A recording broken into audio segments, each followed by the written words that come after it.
예, 이런 지도를 보면서 바울의 행로가 그냥 바울의 이야기, 전설 같은 이야기가 아니라 이 역사를 어떻게 움직여 가는지, 바울의 1차, 2차, 3차 전도 여행에 대해서도 제가 다음에 학생들과 같이 예배 드릴 때 PPT로 한번 말씀드리려고 합니다.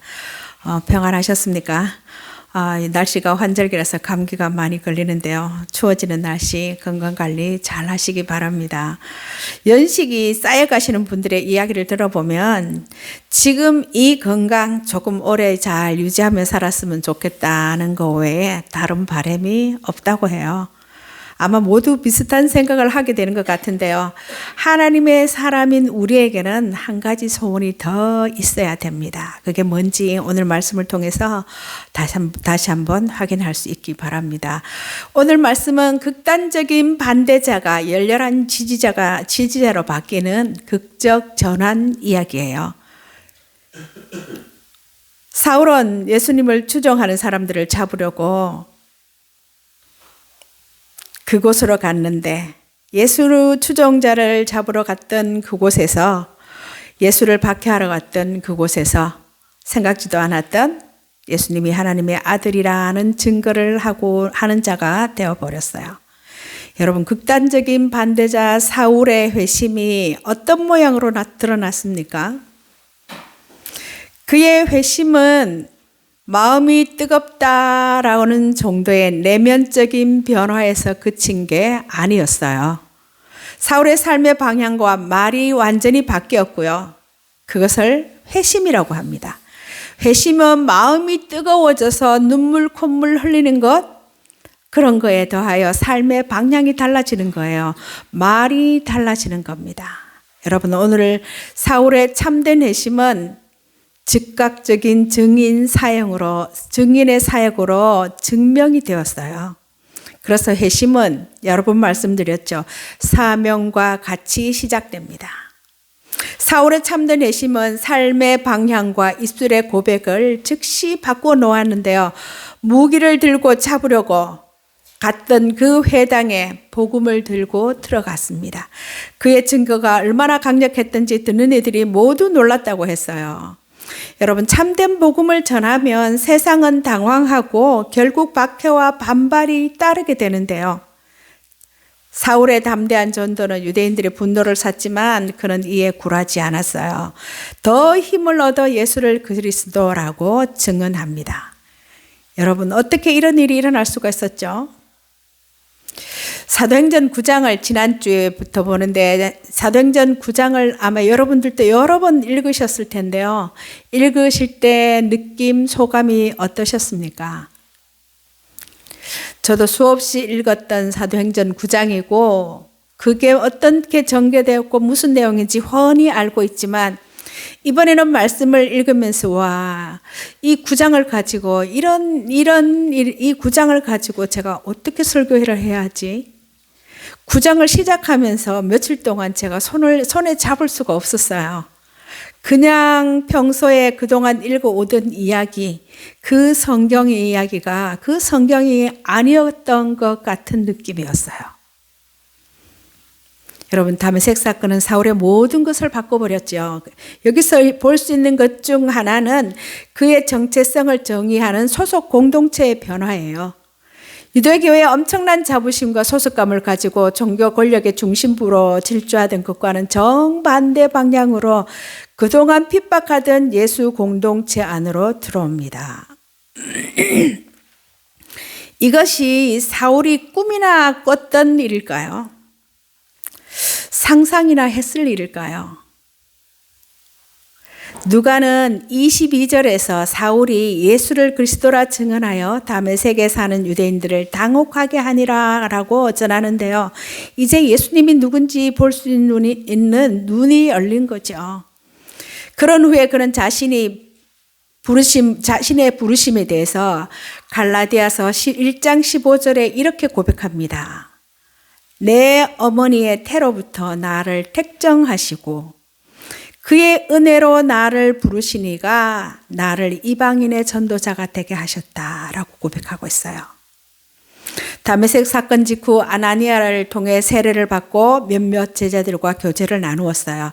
그런 일종의 입교식을 치른 즉시 성령으로 충만해진 사울은 회당에 들어가 복음을 전합니다.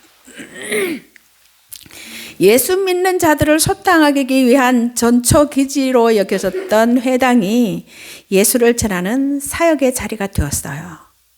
그런 사울의 모습에 해당 유대인 공동체의 충격이 만만치 않았습니다. 분명 예수를 박해하러 온 자가 그 예수를 하나님의 아들이라고 선포하며 그 도를 따르기를 자처하고 전하고 있으니 놀라지 않을 수가 없었을 거예요. 도대체 어떻게 이런 일이 벌어졌는지 그들에게는 아마 이해 불가였을 거예요.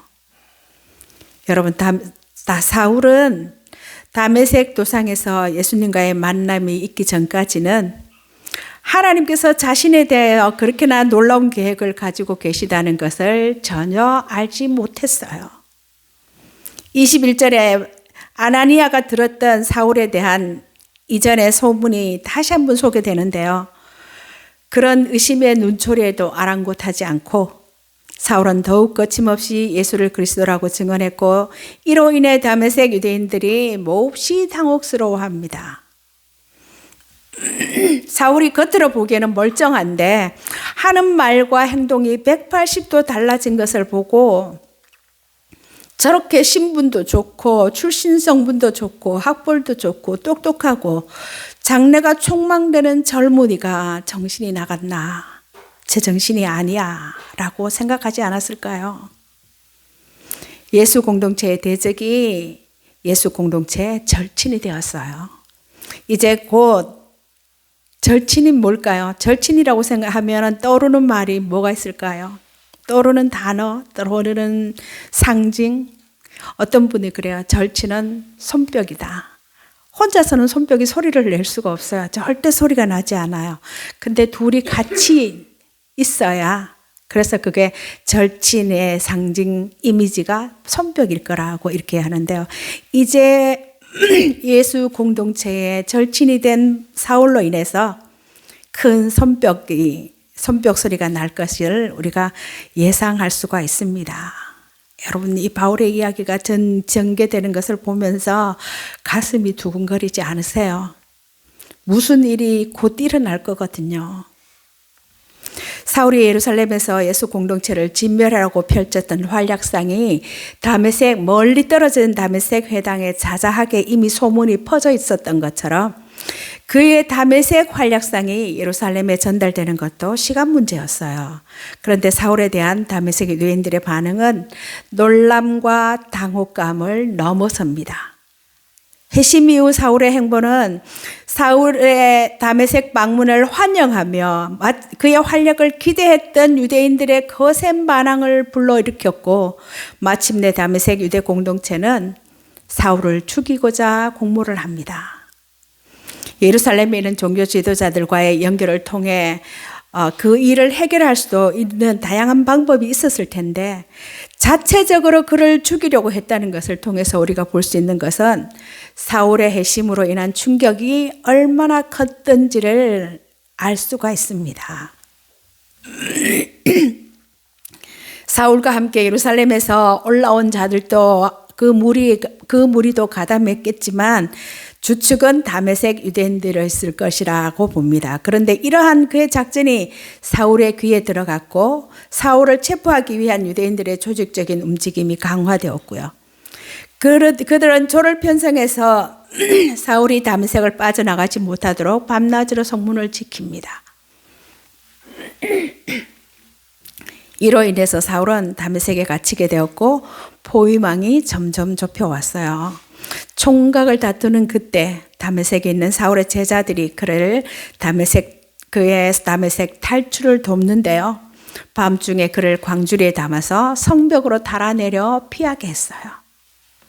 사울은 훗날 고린도 후서 11장에서 그 순간을 좀 더 구체적으로 이야기하고 있습니다. 사울이 광주리를 타고 성벽으로 도망친 결정적인 이유가 다메섹의 아레다 왕의 고관들이 그를 잡으려 했기 때문이라고 덧붙이고 있어요.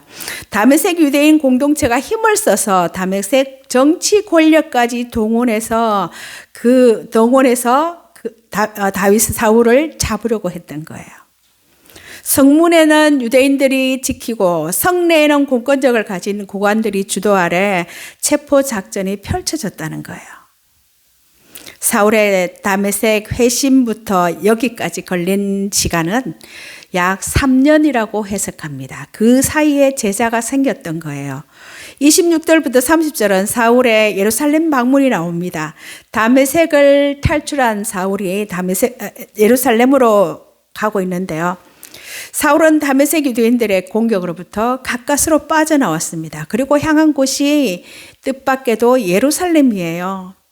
여전히 예루살렘 종교 권력자들에게 사울은 배교자고 1급 지명 수배자가 되어 있을 텐데, 그런데 그곳으로 가고자 열망합니다. 가장 큰 이유는요, 예루살렘에 있는 사도들을 만나기 위한 것이었어요. 사울은 다메섹에서 자신이 이방인의 사도로 부름받은 그 소명을 확신했고요. 그것을 갈라디아서 2장에서 이렇게 말합니다. 베드로가 유대인의 사도라면 자신은 이방인의 사도라고 밝히고 있어요. 이렇게 사울이 위험을 무릅쓰고 예루살렘 방문을 강행한 것은 사도 그룹에 합류하기 위해서였는데요. 물론 예루살렘 사도들이 자신을 어떻게 생각하고 있는지도 잘 알고 있었을 거예요.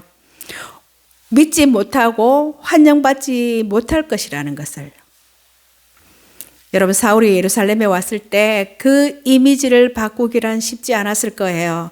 예루살렘의 제자들은 그를 아직 경계했고 과거의 행동이 발목을 잡는 순간이었던 것입니다. 3년의 세월이 흘렀지만 그들은 핍박자 사울이 예수님의 제자가 되었다는 사실을 쉽게 받아들일 수가 없었을 거예요. 이때 의외의 인물이 등장하는데요. 위로의 아들이라고는 뜻을 가진 바나바가 나섭니다. 사도행전 앞에서 유무상통하던 처음 초대교회의 모범적인 인물로 등장한 바 있는 바나바예요. 그는 자신의 밭을 팔아서 그 값을 사도들의 발 앞에 두었던 사람이었고요. 그런데 그가 이제 사울을 데리고 제자들에게로 갑니다. 그는 의심을 품은 제자 공동체와 진정으로 변한 사울 사이에 신뢰의 다리를 놓아주었어요. 여러분, 바나바의 헌신적인 중보와 변호가 사울을 공동체의 일원으로 받아들이게 하는 결정적인 역할을 합니다. 사울의 복음 사역이 가능케 한 기초를 놓은 사람이라고 할 수 있어요. 우리도 공동체 안에서 의심과 분열의 벽을 허무는 바나바와 같은 역할을 하고 있는지요? 그래야 합니다. 누군가의 과거가 아닌 현재의 변화와 가능성을 믿고 품어주는 사랑이 필요하고요. 서로 신뢰하는 교회의 공동체가 되기 위해서 우리가 힘써야 합니다. 사도들에게 바나바는 그 이름처럼 위로의 아들이었고 신실한 제자였어요. 바나바가 핍박자 사울을 데리고 예수 공동체의 중심부로 들어갔습니다. 사울은 유대교 심장부인 예루살렘이 아닌 기독교의 심장부로 들어간 거예요. 누가는 바나바가 어떻게 다메섹의 사울과 만났는지에 대해서는 이야기하지 않습니다. 그렇지만 바나바는 사울의 3년간의 사역을 잘 알고 있었고 그의 회심과 부르심을 확신했어요.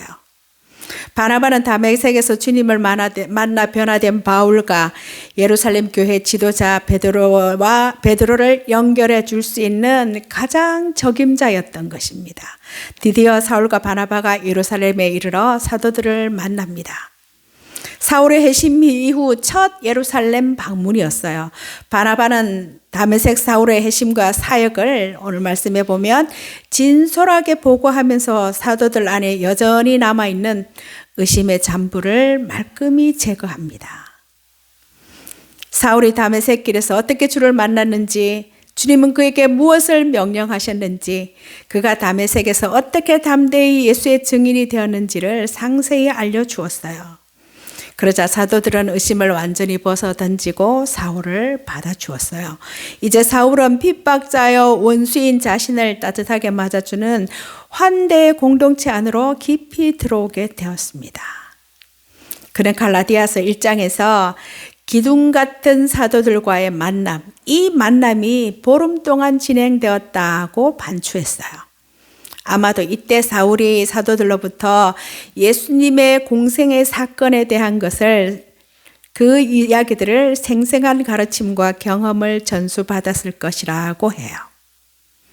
사울은 예루살렘에서 사도들과 시간을 보내는 동안에도 예수의 이름을 담대히 선포했어요.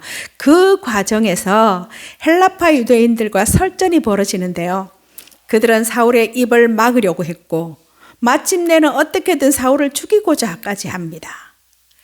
이에 사울은 더 이상 예루살렘에 머물 형편이 되지 못해서 형제들이 급하게 사울을 가이사라로 데려갔어요. 가이사라는 아까 보았듯이 항구 도시로서 사울의 고향 다소의 배편으로 직항할 수 있는 장소였어요. 가이사라는 앞서 빌립이 가사 아소도를 지나 최종적으로 도착한 곳이기도 합니다. 사울은 회심 후에 곧바로 사역을 시작했지만 그의 첫 발걸음은 핍박과 죽음의 위험, 의심으로 가득 차 있었어요.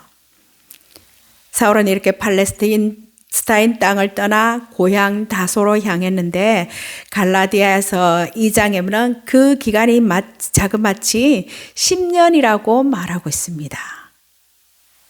사울은 10년 후 바나바와 함께 안디오게에서 재등장할 건데요. 31절에 보면 사울이 고향 다소로 떠난 후 온 유대와 갈릴리와 사마리아 교회들이 평안하여 든든히 서가고 부흥이 일어났습니다. 여러분, 예루살렘에서부터 온 유대와 갈릴리와 사마리아까지 복음으로 물들여졌다는 이 복음은 사실상 복음을 들고 다음 장벽을 넘을 준비가 되었다라는 의미예요. 그것은 바로 이방인에게 복음을 넘겨주는 일이죠. 예루살렘 부흥 이후 거센 핍박이 제자들을 다 흩었지만 예수 공동체는 두 가지 중요한 것을 얻게 됩니다. 그것은 먼저는 유대 땅을 복음화한 것이고 다음으로 이방 지역 복음화를 위한 준비를 마친 거예요. 그 준비에 이방인의 사도 사울의 부르심이 결정적이었습니다. 본격적인 이방 사역은 10년 후 다소로부터 안디옥으로 복귀한 사울을 통해서 펼쳐질 것인데요. 그 전에 베드로를 중심으로 하는 예루살렘 교회가 그 기틀을 마련하기 위해 고군분투하는 이야기가 펼쳐집니다. 오늘 본문 이후에 베드로의 사역이 이어지고 다시 사도가 된 바울의 전도가 본격적으로 사도행전 끝까지 이어질 것인데요. 회심 후 사울의 다메섹 사역과 첫 번째 예루살렘 방문을 담은 오늘 말씀은 사울의 초기 행적을 이해하는 중요한 단서들을 제공해 주고 있어요. 본단락은 다메섹 그리고 아라비아를 포함한 3년 사역과 예루살렘에서 사도들과의 보름간의 회동, 이후 사울이 다소로 떠났고 누가는 온 유대와 갈릴리 그리고 사마리아 교회가 든든히 세워졌다고 보고하면서 사도행전 서사의 흐름에 중요한 매듭을 하나 짓는데요. 그것은 유대 지역, 유대인 대상 복음화가 일단락되고 이제 이방인을 향한 복음 전파로 넘어가는 과도기적 매듭입니다. 사울은 눈을 뜬 즉시 다메섹 회당의 유대인들을 향해 예수는 하나님의 아들과 그리스도가 되신다고 선포했어요. 하나님의 저주를 받아서 십자가에 처형되었다고 여겼던 예수님이 사실은 예수님 자신의 죄 때문에 죽은 것이 아니라 죄의 저주 아래 있는 모든 이들을 위해 돌아가셨다는 것을 알게 되었던 거예요. 그분의 죽음은 죄인의 죽음이 아니라 하나님의 뜻에 온전히 순종한 메시아여 하나님의 아들의 고난이었음을 깨달았습니다. 그것을 갈라디아서 3장에 다시 이야기하고 있어요. 부활하신 예수님과의 만남은 그의 신학과 가치관과 인생의 목표 전체의 변화를 가져왔어요. 여러분, 우리가 예수님을 믿는다는 것은 지금까지 추구해왔던 것과는 전혀 다른 세계관을 수용한다는 놀라운 의미가 들어있어요. 예수의 도를 쫓는 이들을 잔멸하러 온 사울이 예수님의 이름을 전하고 헬라파 유대인들에게 예수를 전하는 스데반을 죽이는 데 앞장섰던 사울이 그 예수를 전하는 것을 보고 다메섹과 예루살렘의 유대인들이 사울을 죽이려고 합니다. 주님이 아나니아를 통해서 복음 때문에 고문받을 거라고 전했던 말씀이 사울에게 이미 실현되기 시작한 거예요. 여러분, 복음이 모든 이들에게 환영받는 복음은 참 복음이 아니고 모든 이들을 기쁘게 하는 복음은 없습니다. 거역, 거절, 배반, 이것이 특기인 인간들이 다 좋아하는 말씀은 진리가 아니라고 해요. 다메섹의 제자 공동체에게 사울을 인도한 이가 아나니아라면 과거 사울의 악명 때문에 그를 두려워하고 꺼리던 예루살렘 사도들에게 사울이 얼마나 철저하게 변했고 얼마나 믿을 만한 하나님의 사람인지를 잘 소개해 준 이는 바나바였어요. 그의 이름이 위로의 사람이라고 불릴 만큼 온유했고 자신의 소유를 다 팔아 구제할 만큼 신앙과 인격이 본이 되었기에 사도들이 그의 추천을 믿고 사울을 형제로 받아들일 수 있었을 거예요. 중요한 것은 이 시간 우리가 함께 생각해 볼 것은 내가 몸소 주의 일꾼이 되는 것만큼 중요한 것은 나를 통해서 누군가가 주의 일꾼이 되고 은사를 발휘하고 적절한 일과 자리를 찾아가도록 돕는 통로 역할, 복의 통로의 역할을 하는 일입니다. 여러분, 회심이 가져다 준 변화는 무엇입니까? 사울에게나 우리에게나 회심은 예수님에 대한 이해를 바꾸고 삶의 방식과 소속되는 공동체를 바꿉니다. 회심은 단지 믿는 신앙에 대한 고백의 변화에서 그치는 것이 아니라는 거예요. 기독교 교리를 인정하는 것이 아니에요. 우리는 사울의 변화는 우리에게 예수님과의 만남이 가져오는 변화가 얼마나 전인격적인 변화인지를 보여줍니다. 신분과 소속이 바뀌고요. 삶의 방식이 변화를 가져왔어요. 여러분, 오늘 말씀을 통해서 우리에게도 이런 전인적인 변화가 있었는지 돌아볼 수 있기를 바랍니다. 예수님과 만남 후 사울에게 또 어떤 변화가 찾아왔을까요? 다시 한번 정리해 보면 첫째는 예수님에 대한 이해의 변화예요. 예수님에 대한 이해의 변화가 왔습니다. 회당의 유대인들을 향해서 예수님이 하나님의 아들과 그리스도가 되신다고 선포했는데요. 이것은 다메섹에서 예수님과의 만남 이전에는 상상도 못했던 일이 아닙니까? 두 번째 변화는 앞장서서 핍박하던 자가 핍박받는 자로 바뀌었어요. 예수의 도를 쫓는 이들을 잔멸하던 사울이, 스데반을 죽이는데 앞장섰던 사울이 그의 입으로 예수를 전하는 것을 보고 다메섹과 예루살렘 유대인들이 사울을 죽이려고 합니다.